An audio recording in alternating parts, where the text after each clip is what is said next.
Hi, everybody. Today we're going to talk about substance use and substance abuse and just cover some of the causes and effects of substance abuse, why people use drugs, and then, what are the negative consequences that go along with that. So some of you might be wondering, why are we doing this? We've talked about substance abuse in previous years. Why do we continue to talk about this subject? So we're just going to take a couple minutes and watch this quick video that's really going to address why we continue to talk about this issue with all of you.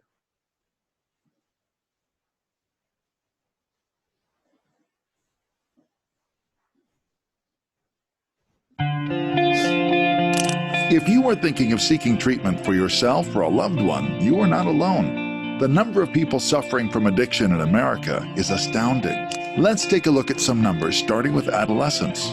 It is estimated that in 2017, approximately 4% of the American adolescent population suffered from substance use disorders. This equates to 992,000 12 to 17-year-olds, or 1 in every 25. Of these adolescents, 741,000 suffered from illicit drug use disorders, and an estimated 443,000 suffered from alcohol use disorders. About 1 out of every 7 young adults aged 18 to 25 battled a substance use disorder in 2017. This age group has the highest percentage dealing with substance use disorders, at an estimated 14.8%. The most common substance use disorders in this population were alcohol use disorders. 10% of individuals in this age range have alcohol use disorders, which equals over 3.4 million young adults. The second most common were cannabis use disorders, and substance use disorders involving prescription psychiatric medications were third. Among Americans aged 26 and up, over 13.6 million struggled with substance use disorders in 2017. This is about 6.4% of that age group. In this age group, substance use disorders were more common in men than women, with an estimated 8.7% of men suffering from substance use disorders, compared to an estimated 4.2% of women. It is estimated that over 1 million Americans aged 65 and up suffered from substance use disorders in 2017, which equates to about 2.1% of this age group. 978,000 of these older adults had alcohol use disorders, and 93,000 had illicit drug use disorders. Addiction affects people from all walks of life, but it is a treatable disease. Recovery is attainable. If you or a loved one is suffering from addiction. So as you can see in the video, those numbers were fairly large. And looking at this chart here that covers the years from 99 to 2017, drug overdose deaths have gone up quite drastically as well. So it's, despite all of this knowledge, right, despite all of the education we provide all of you, and despite what we know about drug use and the negative implications of drug use, continues to be a huge issue in this country and across the world. So you're going to want your orange workbook. What I want you to do now is pause the video. The 5 questions on the right-hand side of the slide, they're in your workbook. Just take a couple minutes and go ahead and fill out these questions. Go ahead and answer them. And then once you do so, go ahead and resume the video, and we're going to go through these one at a time. So go ahead and pause now. Okay, so the first question, what is drug abuse? What is substance abuse? So really, when we're looking at abuse, there's a difference between use and abuse, right? Using does not mean it's necessarily a problem. In terms of abuse, there's certain factors that we look for, certain indications that maybe drug use is becoming more of a problem and drug abuse is taking place. So if you're craving the substance, right, throughout the day, or you're thinking about it, that might be an indication that your drug use has turned into substance abuse. People who abuse drugs, they have efforts to want to quit or cut down, but they're unable to. They're taking larger amounts for longer than was intended. You're neglecting other parts of your life, whether it be school, work, family. Those all take a back seat so that you can use and get high.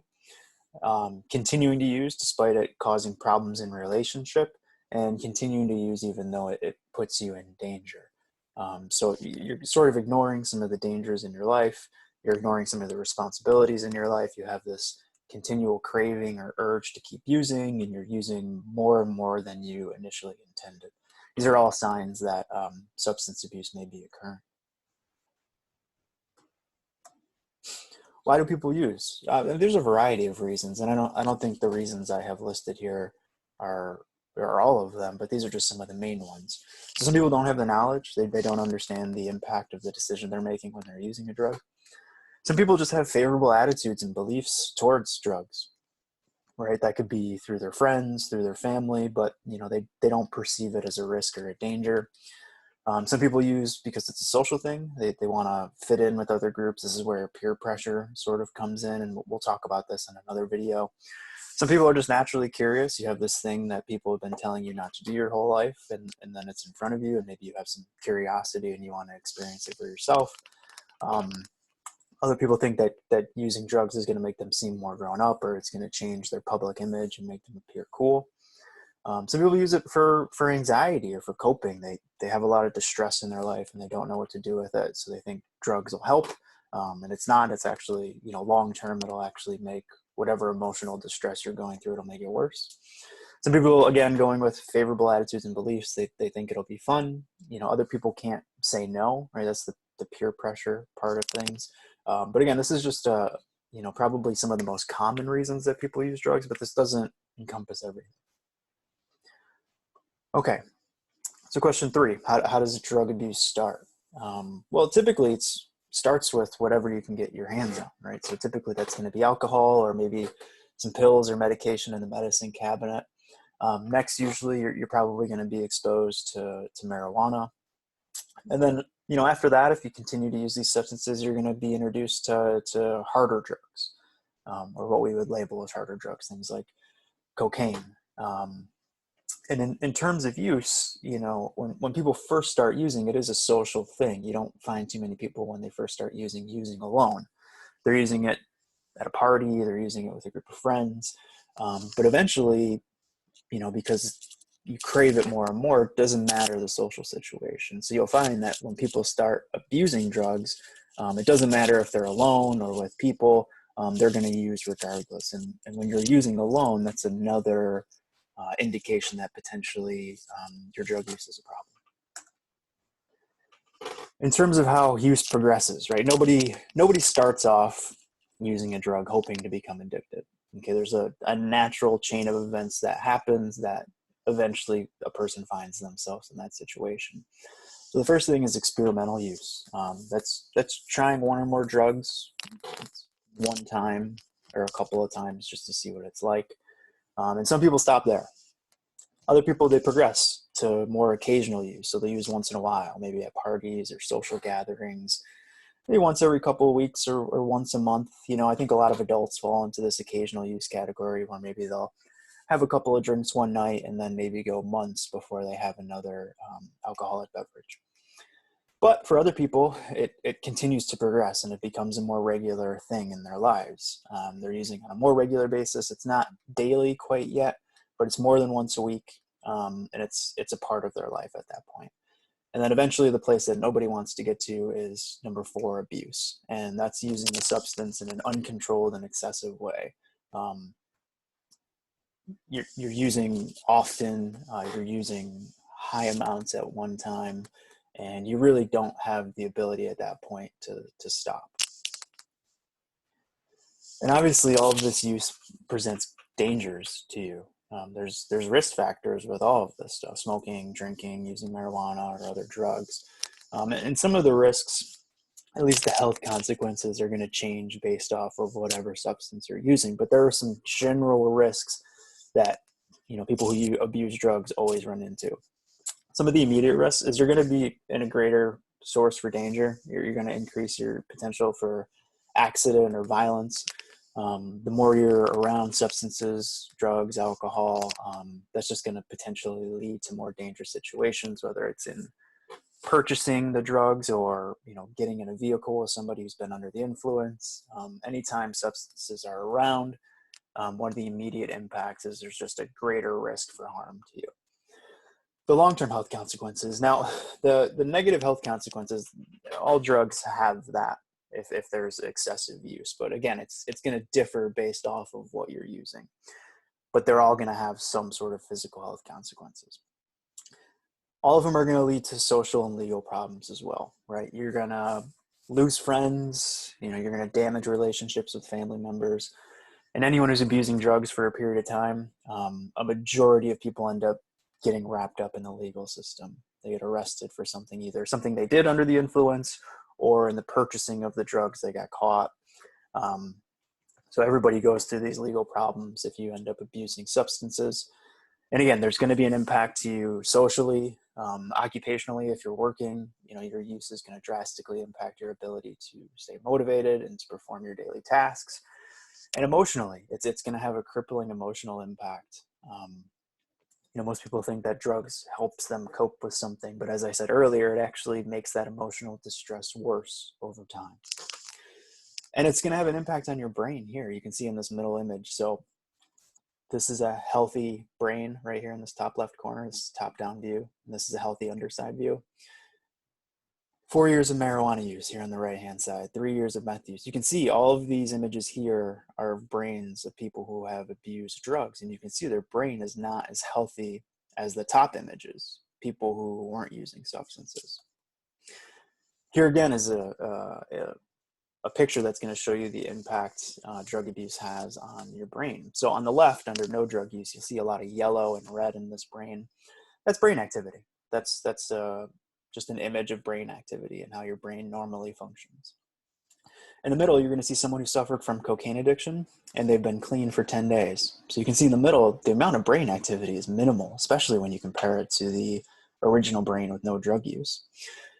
And this is that same brain 100 days without cocaine on the far right-hand side. You can see it's regained some activity, but not nearly as much as the brain that didn't belong to a person using substances.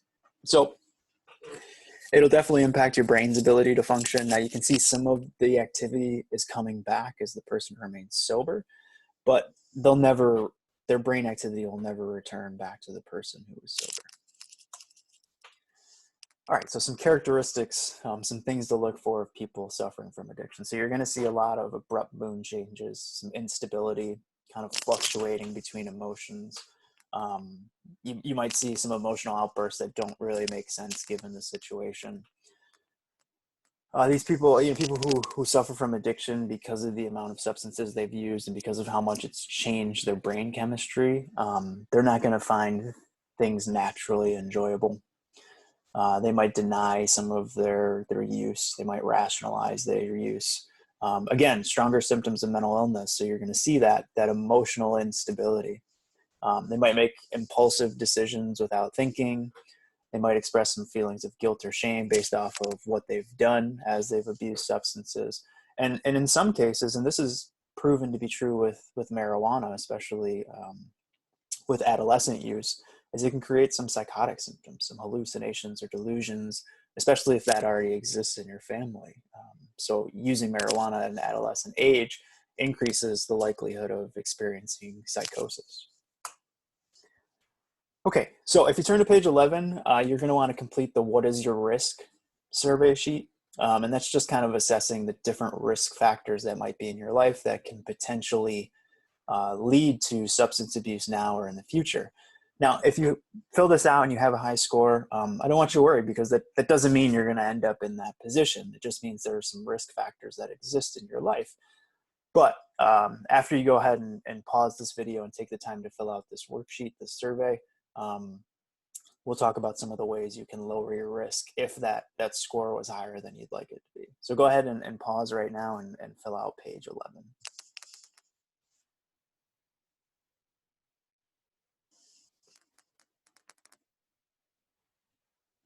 Okay, thank you for doing that. So what can you do? How can you lower your risk? Well, first thing is don't start. That's probably one of the most effective ways you can lower your risk, is just don't start using, period. You can avoid people. If you know there's going to be a lot of use at a party, and if you feel like you're going to be tempted, but you don't want to use, you can not go to that party. You can avoid those people. Be aware of the dangers, which, watching videos like this, paying attention, and future lessons about drug abuse that can help you recognize some of the dangers and can just make you more informed. Number 5, learning ways to deal with peer pressure. How do you say no? You know, how do you deal with those situations as they come up, because they're tricky to navigate. And again, this is something we'll talk about in a future video, where we're going to talk more about peer pressure. But ask for help too, right? If from supportive adults, from resources in the school or at home. If you're feeling pressured to use substances and you don't want to, you can always turn to people you trust and ask for help and guidance. Recognize that obviously drugs, they're not going to make you more popular. They're not going to make you more cool. They're not going to make you seem more grown up.